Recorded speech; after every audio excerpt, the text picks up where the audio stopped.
There's a moment in nearly every episode where Tom stops, just for a second. He's been flattened, burned, electrocuted, dropped from a height that should have killed him. And he lies there, still. His chest rises once, twice, then he gets up.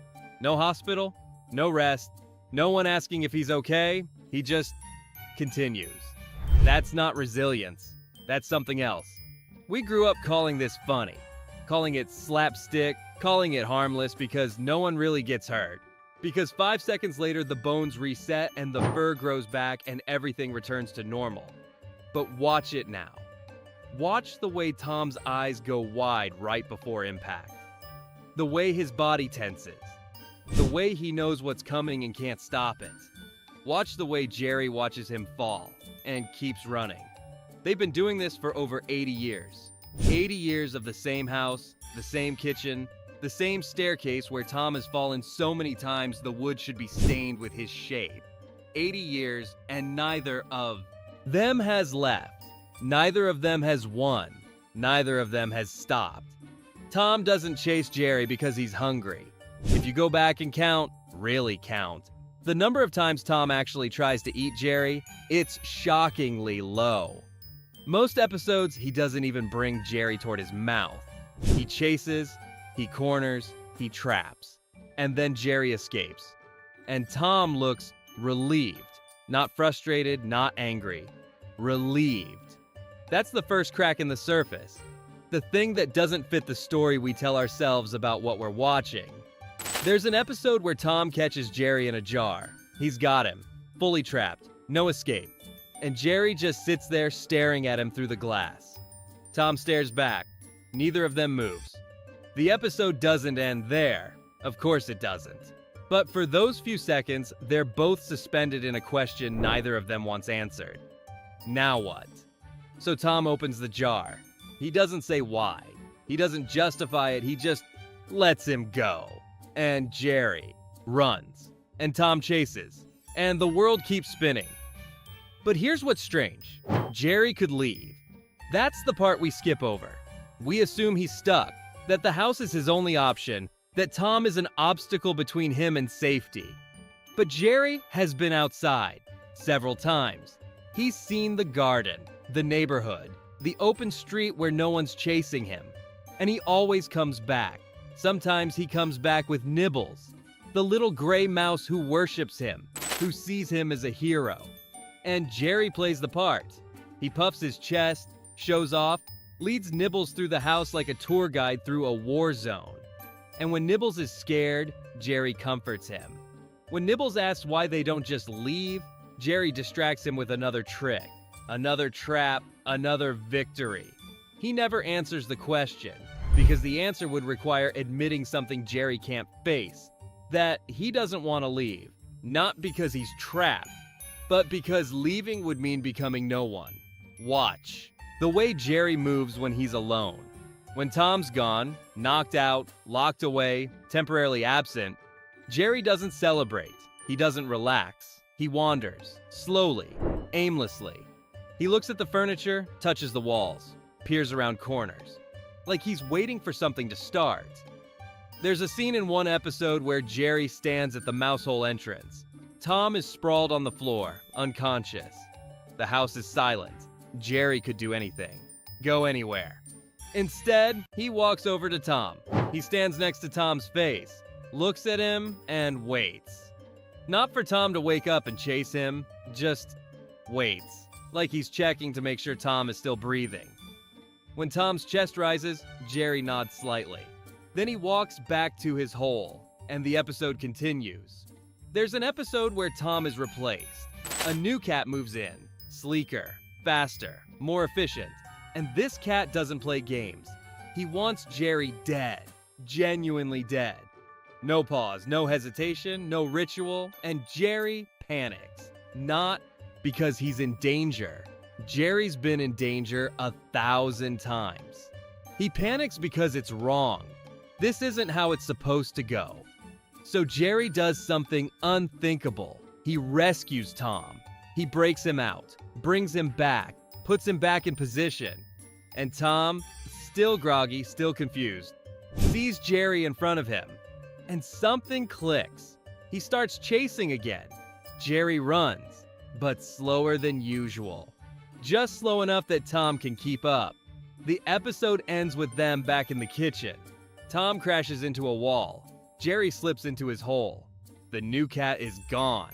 The house is theirs again. And neither of them acknowledges what just happened, because acknowledging it would mean admitting the truth. They need each other.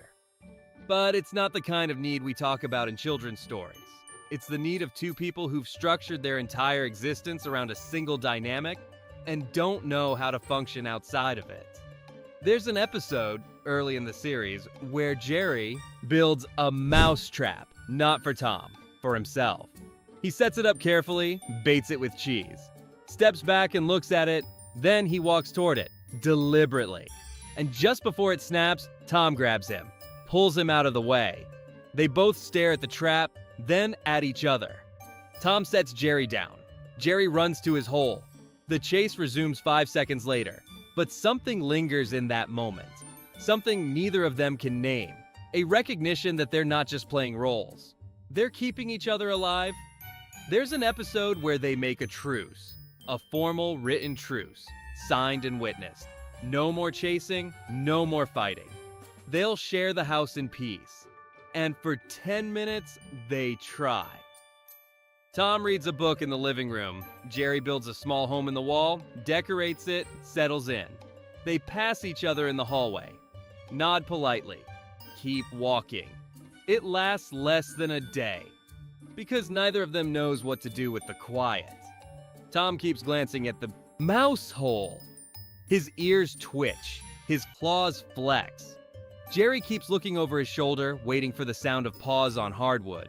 The house feels larger, emptier. They're surrounded by space they used to fill with noise, and now it's just nothing. So Tom takes a step toward the mouse hole, and Jerry sees him, and something softens in both of their faces. Not anger, not fear, relief. The truce papers burn in the fireplace that night. No one talks about it. They just go back to what they know. You start to notice the things that don't change. The way Tom's owner never really sees him.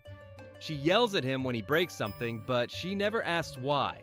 Never asks if he's tired, if he's hurt.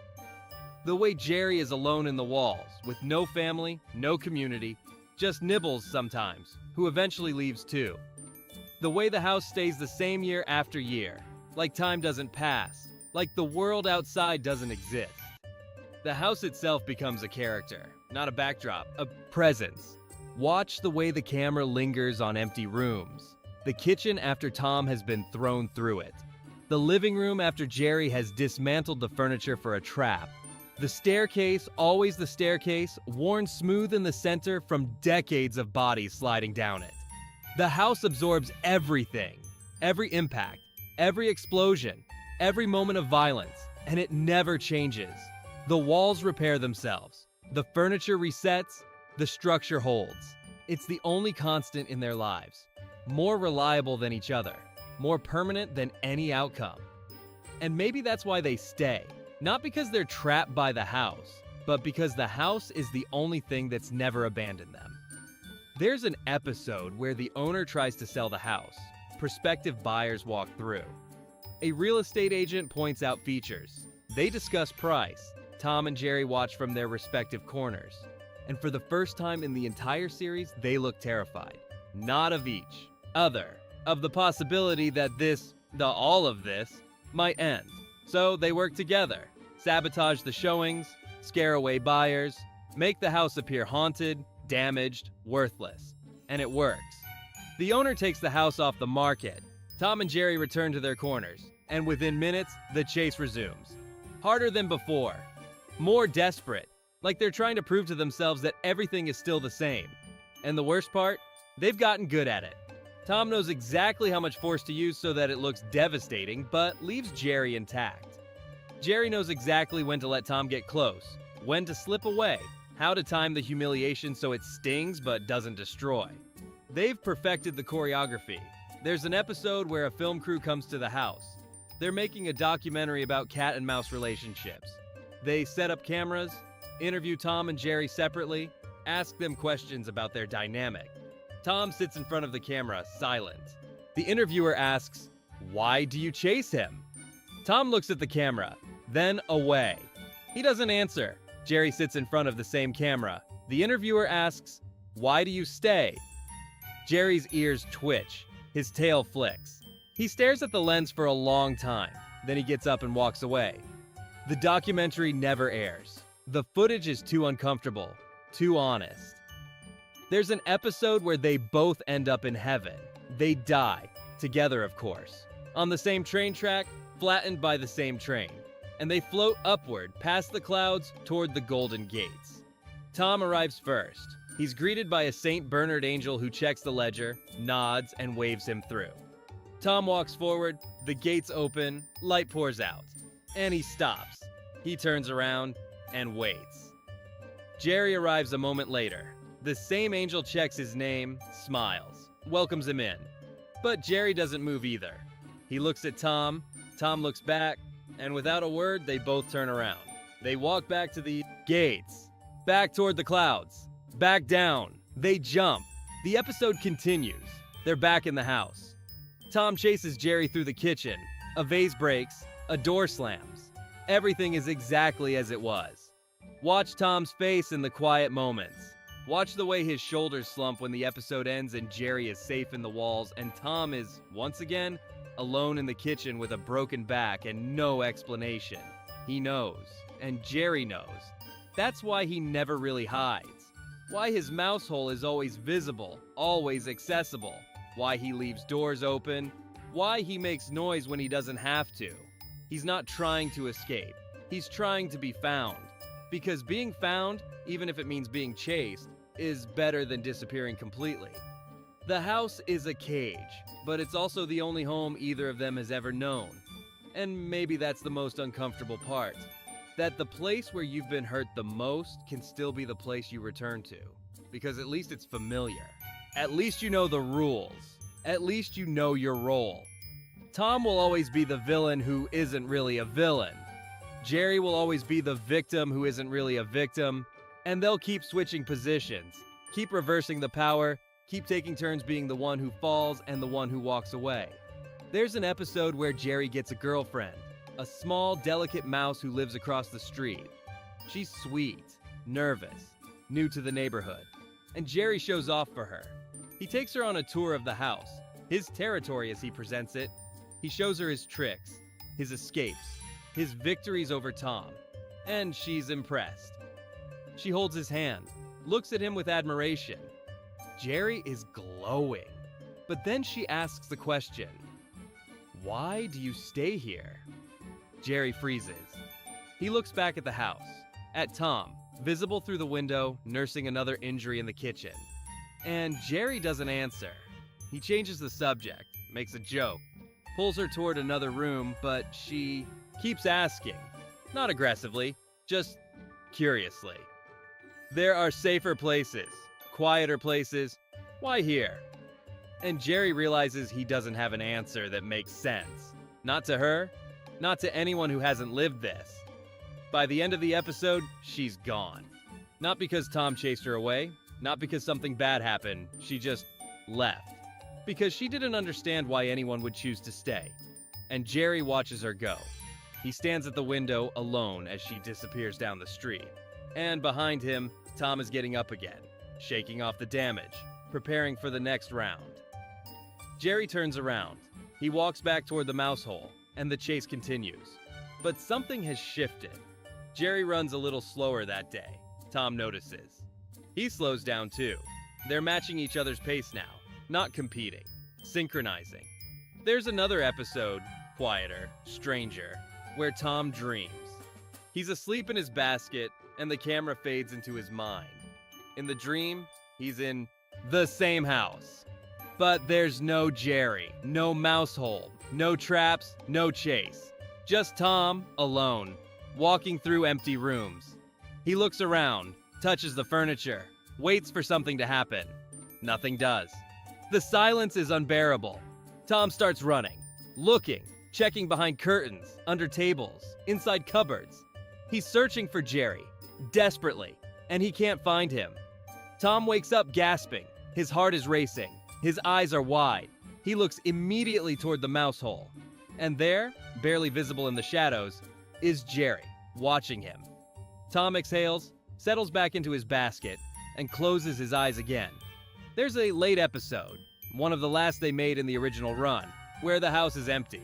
No owner, no furniture, just walls and floors and the echo of everything that used to be there. Tom walks through the room slowly. His paws make soft sounds on the hardwood. He looks smaller somehow, older. He reaches the mouse hole. It's open. Jerry's sitting just inside, visible, not hiding.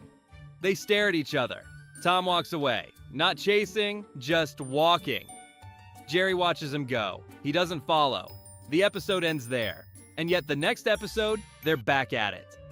The house is full again. The chase is on. The violence is loud and colorful and set to cheerful music. Like nothing happened. Like they didn't just see each other, really see each other, and realize how little was left. Tom isn't someone who fails because he never catches Jerry. He's someone who spent his entire life chasing something he doesn't actually want, and he's too afraid to admit it. Jerry isn't a hero because he always escapes. He's built a life around running from something he could have walked away from at any time. They're not enemies. They're mirrors. Each one reflects what the other refuses to see in themselves. Tom sees his own humiliation in Jerry's victories. Jerry sees his own loneliness in Tom's desperate, repetitive attempts to connect. Even if connection for Tom has to look like violence because he was never taught another way. And they resent each other for it. Not because they're opposites, but because they're the same. You can see it in the few episodes where they work together. When there's a common enemy, a dog, a pest control agent, the new cat, they move in perfect sync. No hesitation, no miscommunication. They know each other's timing better than anyone. Tom sets the traps, Jerry triggers them. They alternate risk. They protect each other without acknowledging it. And when the threat is gone, they return to their corners. Because collaboration would mean admitting they're capable of something other than this. And if they're capable of something else, then every year they've spent hurting each other becomes a choice. Not an inevitability. A choice. That's the thing they can't face. There's a scene that repeats across episodes. Tom is holding Jerry. He has him in his hand, fully contained. Jerry is exhausted, dirty, out of tricks. And Tom just holds him. Doesn't squeeze. Doesn't bring him to his mouth. Just holds him. And Jerry looks up at him. And for a moment, there's something close to recognition. Not fear, not defiance, just acknowledgement.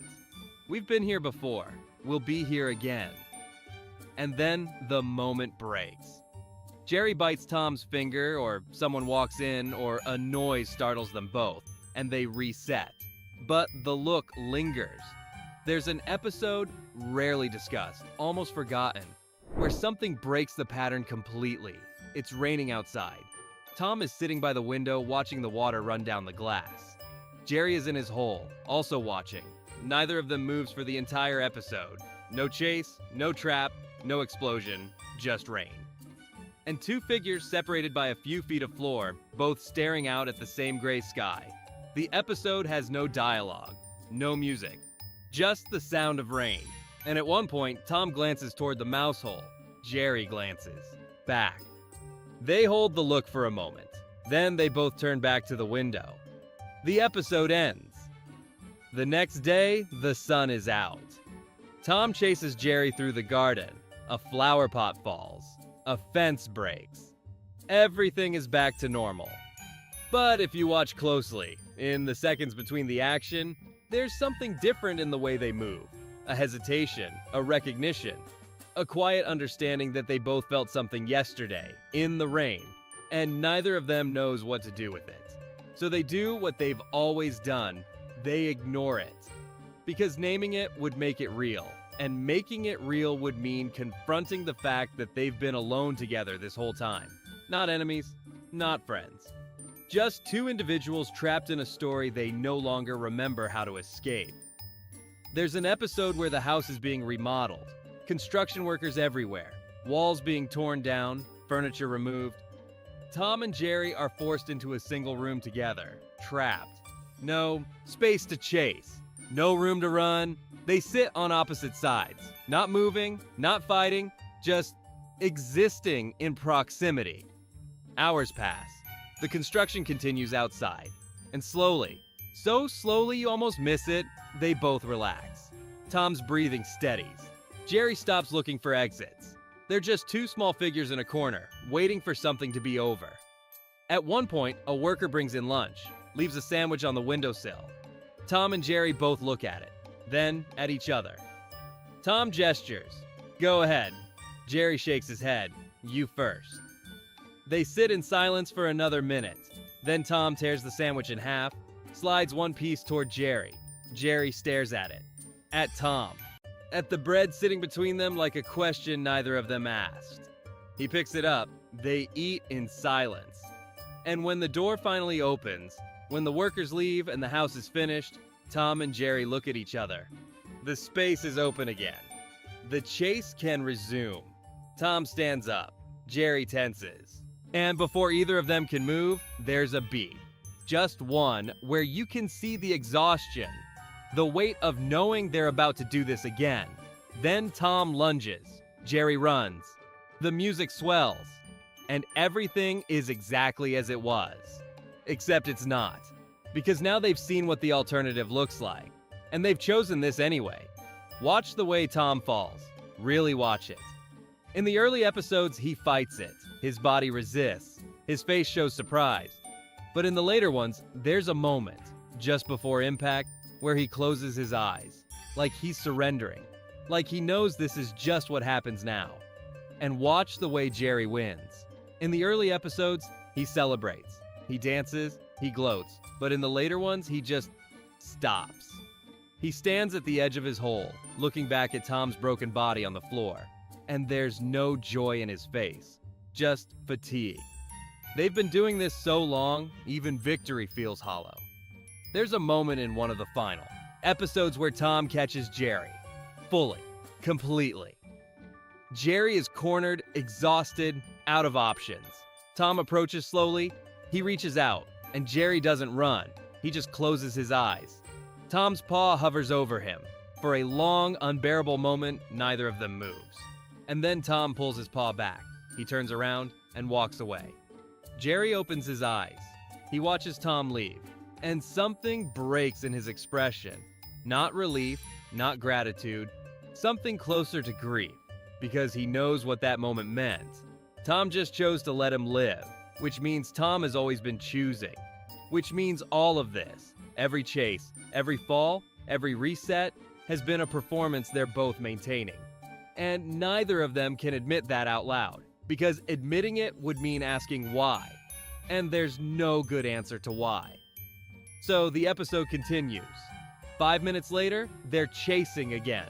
The moment is forgotten, or buried, or both. But watch closely. In the episodes that follow, there's a distance now. Tom chases a little slower, Jerry runs a little less desperately. The violence is still there, but the rhythm has changed.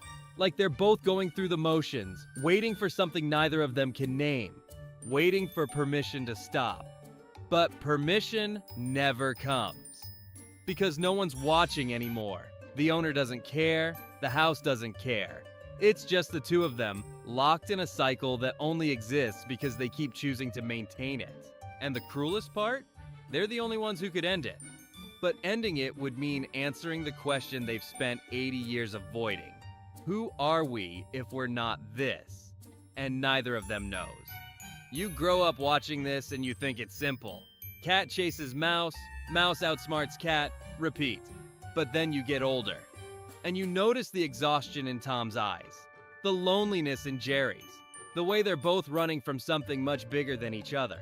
And you start to realize, this isn't a cartoon about animals. It's about people who've turned survival into performance.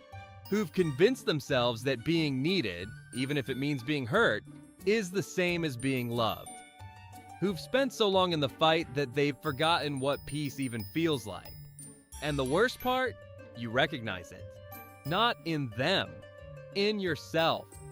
In the relationships you've held onto long past their expiration date because letting go would mean redefining who you are.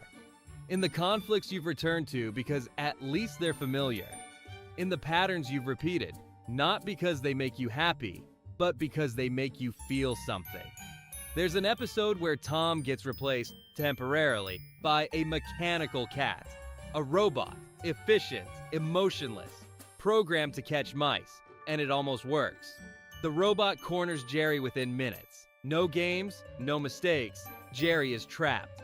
But then the robot malfunctions, sparks fly, it freezes mid-lunge, and Jerry just stands there, staring at it. He doesn't run, he doesn't celebrate, he looks disappointed, because the robot doesn't see him. It just processes him as a target. There's no recognition, no history, no relationship.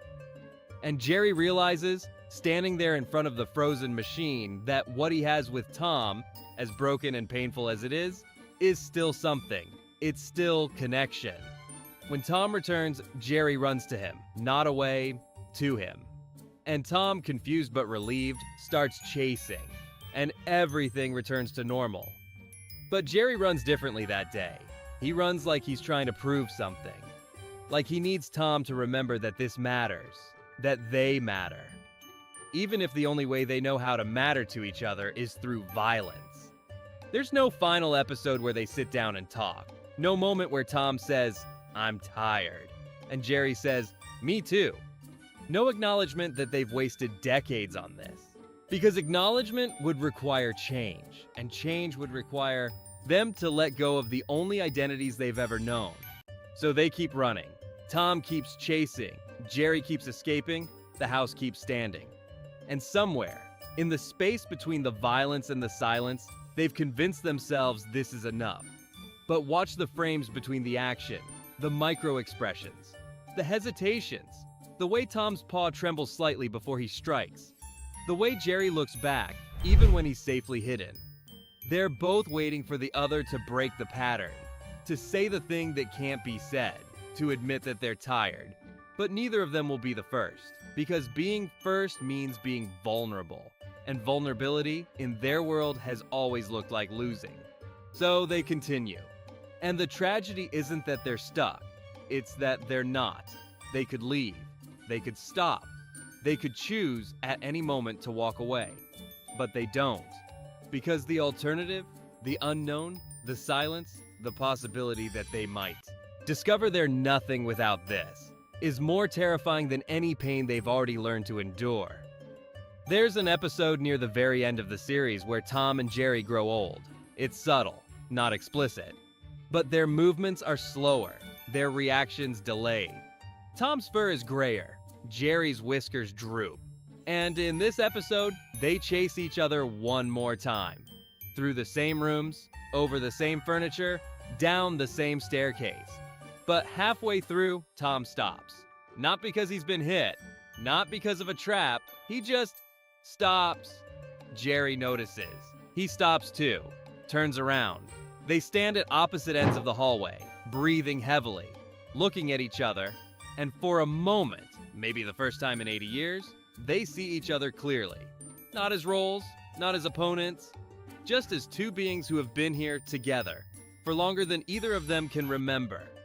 Tom takes a step forward, not chasing, just walking. Jerry doesn't run.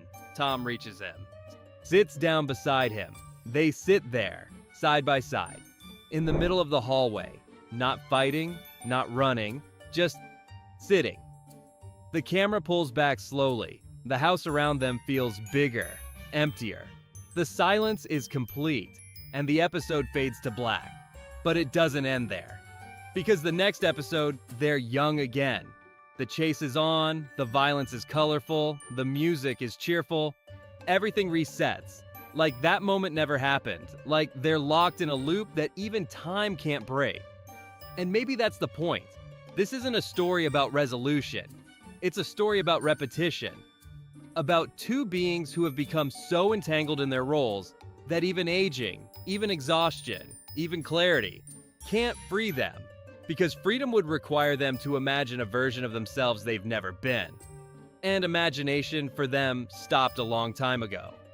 The screen fades, the music stops, and somewhere in a house that doesn't exist, two figures stand on opposite sides of a room, not looking at each other, not looking away, just standing, waiting for the next cue, the next chase, the next reason to keep pretending this means something, and the episode begins again. Because it always begins again, and they wouldn't know what to do if it didn't. There's something we haven't talked about yet.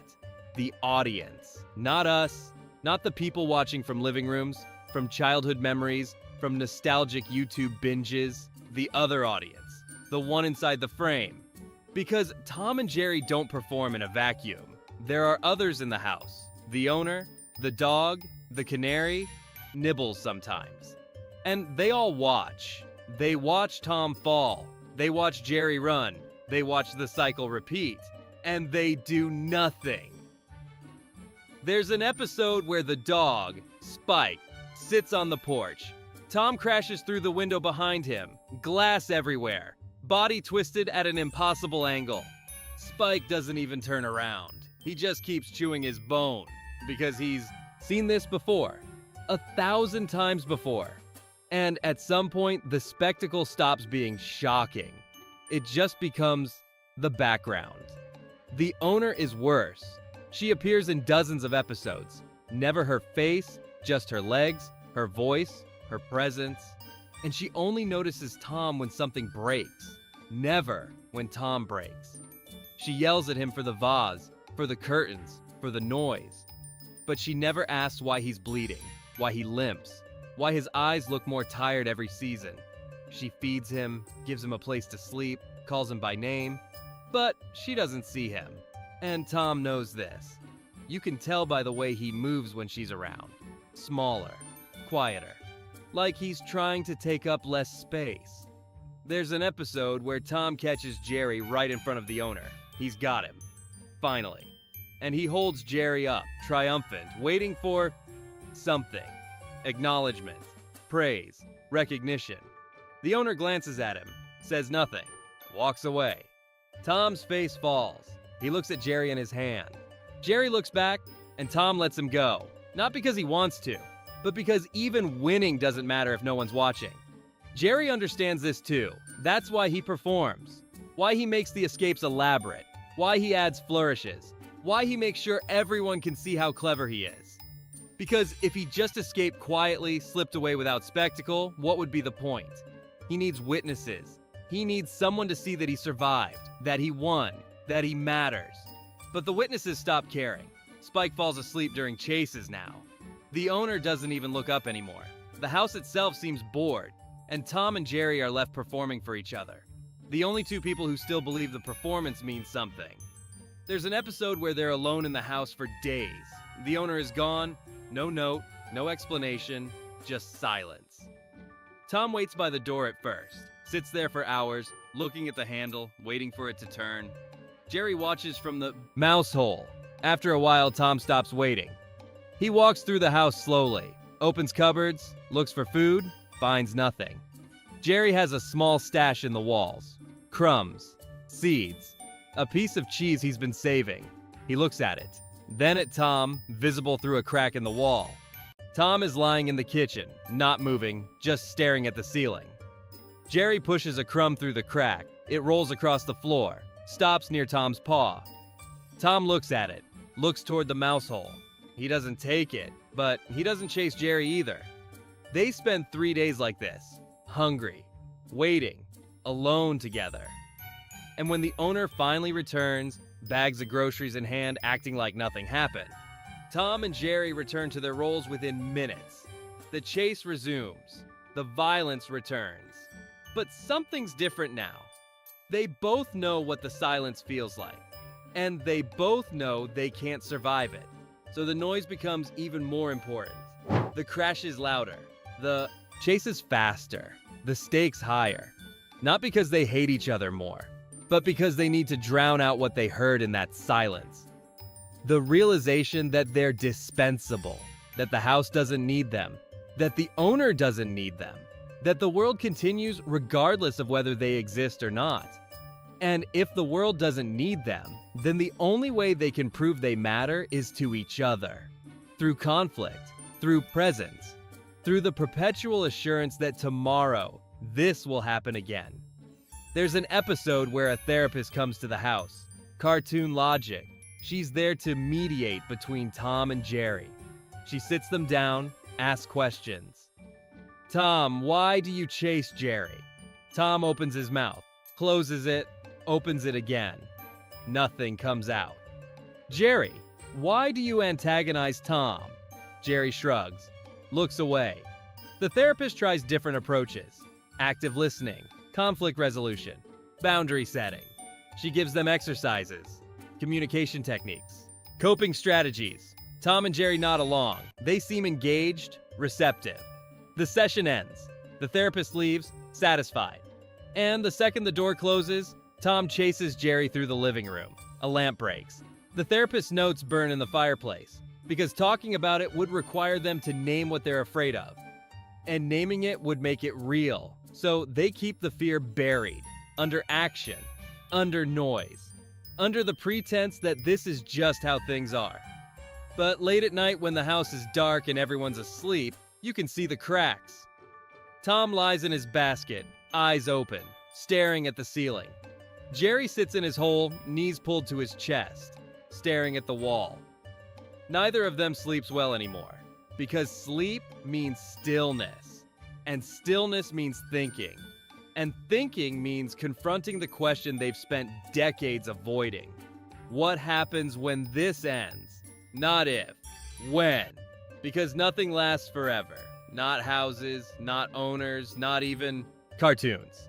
There are rumors within the world of the show, whispered between background characters, that Tom and Jerry are getting canceled, that the network is moving on, that newer, shinier characters are taking their slot. Tom hears this from Spike one afternoon. Jerry overhears through a crack in the wall. And for the first time, they're facing the same fear. Obsolescence. Not from each other, from the world. There's an episode where they audition for a new show. They're in a waiting room with other cartoon duos, other cat and mouse pairs, other dynamics that look suspiciously similar to theirs. Younger, shinier, more modern. Tom and Jerry sit in the corner. They look at each other, and something unspoken passes between them. We're not special. We never were. We're just one version of a story that's been told 1,000 times. When their names are called, they walk into the audition room together. The producers sit behind a long table. Bored expressions, coffee cups, clipboards. Show us what you've got. Tom chases Jerry. The routine is flawless. Decades of practice. Every beat perfectly timed. Jerry escapes, Tom falls. The cycle completes. The producers don't react.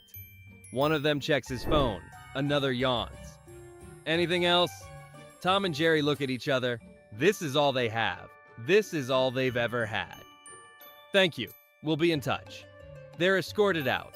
The next duo is already walking in. Tom and Jerry stand in the hallway.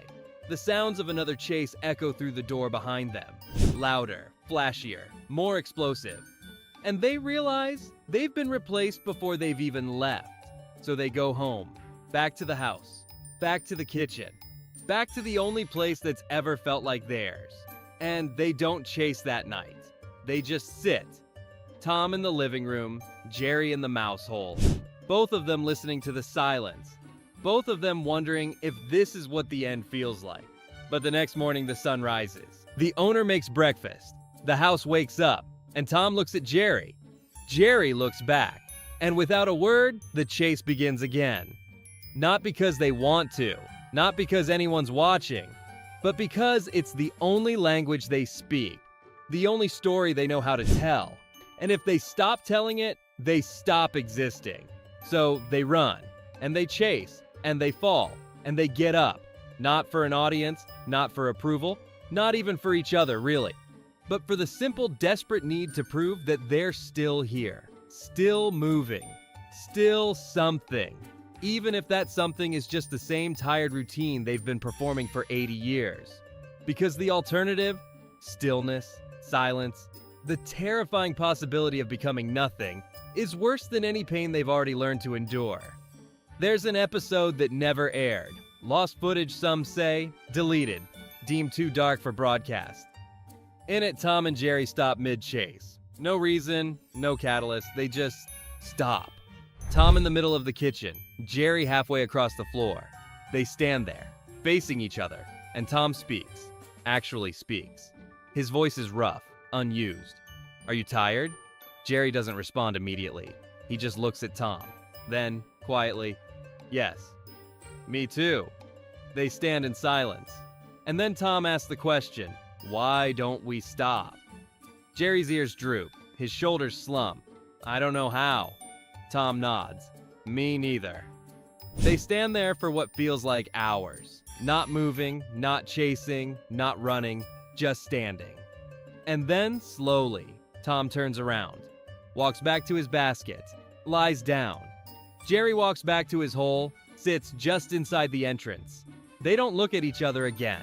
The episode fades to black, and according to the rumors, it stays black. For a full minute, no credits, no music, no resolution, just darkness. And then the next episode starts. Regular programming, bright colors, cheerful music, like that conversation never happened. But if you look closely in the episodes that follow, there's something different in their eyes. A knowledge, a recognition that they both said it out loud.